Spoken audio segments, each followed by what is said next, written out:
I'm here with Mosh and the Pit Troll, who've just finished up on the Moshville Times stage at Wildfire Festival, and we're just going to have a little chat with them about how they felt it went, any ups, any downs, and any innuendos. Lots of innuendo. So, how did you go about picking the bands? We basically had a dartboard. No, we didn't. Few stages to it. We first of all picked, to be honest, a couple of them were just like, we've got a stage. Are there any bands we really like? And there were a handful in there. I'm not going to pick names out because I don't want anybody to think that they weren't as good as anybody else, but there were a couple there. A few could make it, a few couldn't. We then asked the crew if any they'd recommend, and we went through them. So the Saturday was Gillian, my wife. She went through most of those. Maya, who's one of our assistants, she picked one or two of the bands as well. The Saturday was mainly myself, and again recommendations, one or two from last year, and again spamming a few of the PR companies and going, look, we've got a festival on, who's your best, who wants to play up here? And then we had about 200 bands to pick from for 16 slots, all told. So it was incredible. We had, unfortunately, one or two who couldn't make it. As people are aware, we had a couple of dropouts the weekend, but that was covered fantastically by Empire and by the other bands just doing what they do well. And we had one band that I really, really wanted to play. They were the first band I asked, and we held out. But unfortunately, their drummer is in another band, and they managed to eventually get through to the final of the Metal to the Masses in Manchester, which is on tonight, which meant they couldn't play here in his main band. So I really, really hope, after hoping that they failed every hurdle up into the final, I'm really hoping tonight they actually succeed, otherwise I will kick him. But fingers crossed, if we go ahead next year, they are the first band that will confirm for next year. And we've been covering a lot of Metal to the Masses, haven't we, on Moshville? Can you say that again for the audience at home? And we've been covering a lot of Metal to the Masses at Moshville. Have you guys enjoyed that? We unfortunately haven't been able to see any of it, given that we're dirty Southerners. Yeah. You've had like 25 rounds in London. London final is beginning of July, I think. We will definitely be covering that. We have got people there. We're both semi-finals. We covered the Glasgow, a couple of the rounds, and we covered the final. In Glasgow, we've covered the Coventry final, I think. That was the one that was actually taking place as part of one of the festivals. So yeah, we have seen an awful lot of it. I mean, it's a great competition. We were Turbine, who were on our stage today. They were one of the runners up at Glasgow.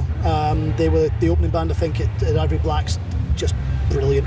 It's just they were the ones. I don't mind saying that. When we got the chance, it's like, yeah, we had a spare slot. We were looking for somebody to fill in. Turbine were one of the first bands I thought of. Yes, got to ask them because they were just so entertaining. So again, that's another way. As I said, just bands we like, bands we thought would entertain as well. Picking a theme, bands we thought would bring a crowd in, because that's important. You don't want to play to nobody. And that didn't happen all weekend. With Dead 13, who headlined, had the tent absolutely rammed. We had AC Rid yesterday, who were not one of my pick bands. They were one of the ones that Gary, our photographer, picked. They were really good fun though. They were brilliant, weren't they? Yeah. We actually had it, because we had a spare gap tonight, we actually asked them if they could come back, but sadly half the band were, because they were a 7-piece, half of them were off working today. Otherwise we'd have had them back in like a shot. They were great. So some of it's just been a bit of luck and whatever, but it's so much fun. Fantastic. So have you had any highlights, Pit Troll? I have, yeah. It's good to finally get a chance to get on the microphone and speak, because I've been really quite reserved all weekend. Hardly heard a peep out of me. So should I just explain that? I was being told last minute I was going to be interviewed on camera, so I thought I better clam it up. That, and I'm paranoid of being sunburned. So highlights from me. No clouds. Terrible. Rare Breed, the second band on this one. I thought they were really good. Yeah. Are they Glasgow based? They are. First time I saw them was about 5 years ago at Cat House, and they were all about 14 years old. All right. No joke. They were about 14 years of age, and they were just one of these bands I've just sort of kept an eye on. And then again, when we got the stage, it was like, yeah, got to ask Rare Breed. Well, Turbine as well. It was my first time seeing Turbine, and they were great. Really good. And as I've already said, AC Red. I'm not usually into pop punk or ska punk, whatever genre they fall into, but they were so much fun. They were really, really good. I enjoy. Yeah, they got the crowd going, didn't they? Yeah, definitely. Their trumpet dude. I want to give a shout out to Trumpet Dude because he was the best. Phil. Is it Phil? Phil the trumpet dude, yeah. That sounds like a command. My Phil the highlights trumpet kind dude. of go along with yours, actually. Really, really, really, really enjoyed Empire, and getting to see them twice was absolutely fantastic. Yeah. And Turbine, I love dual-fronted bands, but it's nice to actually hear one where I can understand what both of them are saying. Raging quite Speedhorn, often. come on. Raging Speedhorn, yeah. Corby. No, we know of Raging They're Speedhorn friends of quite mine, well. So I have to give them a shout. Yeah. No, they were absolutely fantastic. Best band that I picked for me was Empire for Saturday and Turbine for today. I just didn't expect it. Yeah. Amazing. So, has there been any oops moments? Straight to you. I have had lots Pit Troll of... sucks. Pit Troll does suck. I have had lots of oops moments, and I'm going to blame the free DJ software that Oleg downloaded for me on Friday, because I got a brand new laptop on Friday as well, especially for this gig. I thought I need to update. I need to be ready, and I just wasn't ready. It was like half cocked. It's another innuendo for you, right? Yeah, like several times throughout the weekend, I'd be getting a good flow in the middle of my sets, and then music would just stop. For no reason. Like I wouldn't have to touch any keys. Pit Troll sucks. That's the reason. Pit Troll sucks. Yeah. So on Monday, after I've kicked my flatmate really hard in the nuts for suggesting that software, I'm going to invest in some new software, and hopefully next gig, which is at King Tut's, DJing for Moshville Times. Yeah, it's just the summer festival. Summer sessions. Yeah. I can't remember the exact date. I'm really sorry. That's sloppy of me. There's another one. But oh, Definitely sucks. Yeah. will there be children watching this interview? So much it's sloppy. Oh God. Oh no! Right, okay. I'm going to stop talking, but then I'm going to hand the microphone back to you. Okay, don't put it in your mouth. Any oops moments for you this time, Ian? Apart from Pit Troll, obviously. Apart from Pit Troll sucking.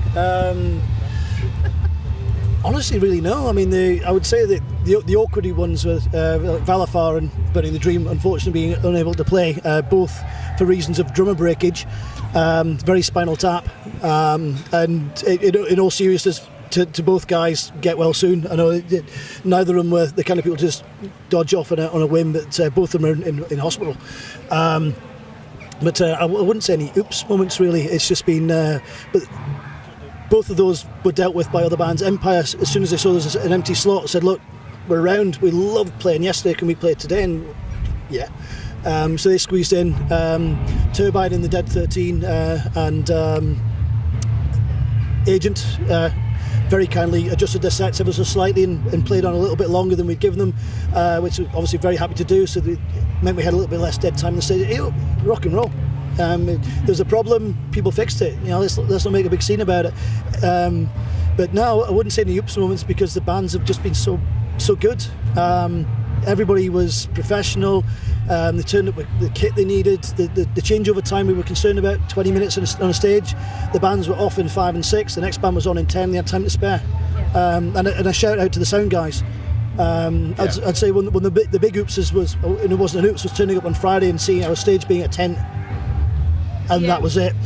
And thinking, has somebody forgotten to set our stage up? And then we arrived Saturday morning at back at 9, and these two wizards had appeared and plugged everything in, got everything on the stage, and it actually looked like a venue. Just staggered. It was brilliant. So I couldn't say any oopses. No, just all phenomenal. Do you want to do it all again?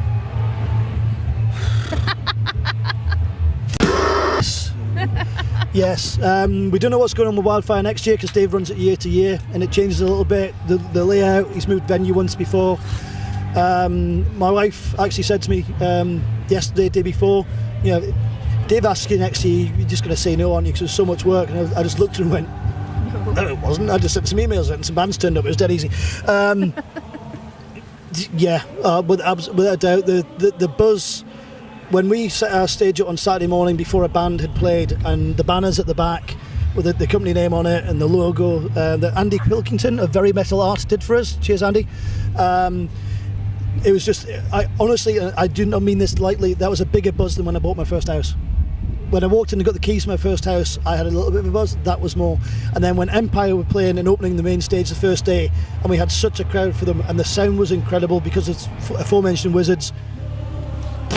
I just wanted to like giggle and laugh and poo myself and wee and cry and gurgle and just everything. And that kind of, it kind of went away a bit as a day, and you're like, yeah, okay, this is cool, it's all going. And then the second day, it's cool. And then the Dead 13 came on, and they had the tent absolutely rammed, and it was just like, I want to do this every day of my life. It was awesome. Too long didn't read answer? Yes. So we just wanted to say a massive shout out to all the bands that have come down to the Moshville stage. You've all been absolutely fantastic. As Mosh said, we can't name like a favourite because you've all been absolutely amazing, so professional, really got on with it, and we've all had a fantastic time. So thank you very much for having us, Wildfire Festival. Wildfire! Etc.